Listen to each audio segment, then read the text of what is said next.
په بلخ ولایت کې د دوو کورنیو ترمنځ رامنځته شوې شخړه هواره شوه. په دې اړوند اماراتي چارواکي او ګڼ شمېر قومي مخور راټول شوي دي څو د دوی ترمنځ دغه شخړه هواره کړي.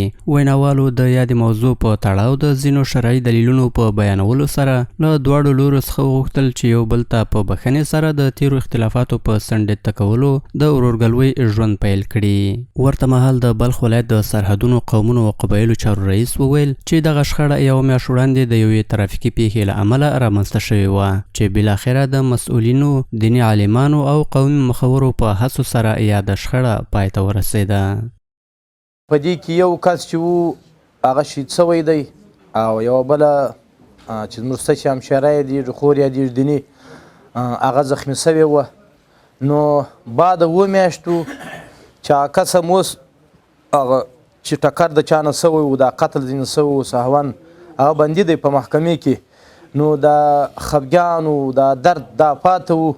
نو نن الله جل جلاله هغه په خوشحالۍ باندې بدل کړی دی چې وینئ. له بلې خوا د شخړې دواړو لورو یو بل په غېږ کې نیولو سره ژمنه وکړه چې له دې وروسته به د تیرو اختلافاتو په له منځه وړلو سره سوله ییز او د ورورګلوۍ ژوند تیروي.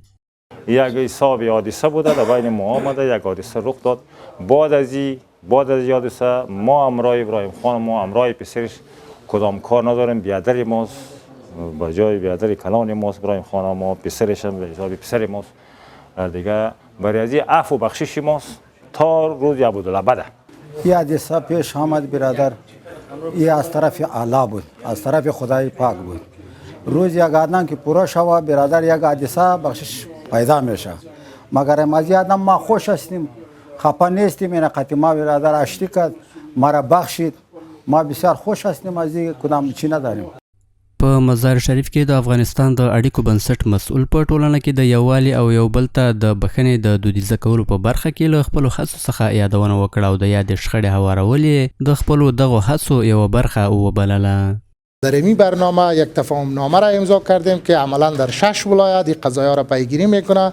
این قضایا معمولا از طریق این گونه مجالس و برگزاری جرگه و همچنان برگزاری گفتمان های مردمی که در رابطه به حل قضایا و حل منازعات تاریخی و منازعات اجتماعی و حتی منازعاتی که از اثر قتل و خونریزی ها به وجود آمده و اثر تلاشایش میتونه این را حل بکنه. و خوشبختانه ما شاهدش بودیم که یکی از این قضایا که باعث کشته شدن یک طرف شده بود یا شهادت یک طرف و همچنان مجروح شدن یک طرف شده بود، خوشبختانه امروز این جلسه برای حلش اقدام شد. د بلخ ولایت د سرحدونو قومونو او قبایلو چارو ریاست د شمیرو له مخې دغې ادارې د غوره شخصیتونو او قومي مخورو په هڅو او همکارۍ د دغه ولایت په کچه څه باندې 80 شخړې او دښمنۍ حل و فصل کړي دي.